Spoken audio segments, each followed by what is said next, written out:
राज्यासाठी पुढचे 24 तास धोक्याचे असणार आहेत। अरबी समुद्रात कमी दाबाचा पट्टा तयार झालेला आहे। कोकण पट्टीसह मुंबईमध्ये प्रचंड पावसाचा इशारा त्यामुळे देण्यात आलाय।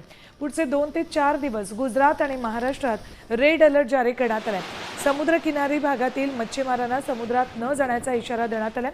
गेल्या 4 दिवसांपासून राज्यभरात मान्सूनपूर्व पावसानं जोरदार हजेरी लावलेली आहे। संपूर्ण कोकणपट्टीसह मुंबई आणि उपनगराला पाऊस झोडपून काढणार असा इशारा हवामान खात्यानं दिलाय। अरबी समुद्रामध्ये कमी दाबाचं क्षेत्र सक्रिय झालंय, त्यामुळे चक्रीवादळही धडकणारे अशा 2 गोष्टी घडतात। त्यामुळे रायगड आणि रत्नागिरीसह किनारपट्टी भागाला अलर्ट जारी केलाय। रायगड रत्नागिरीला रेड अलर्ट जारी केलाय।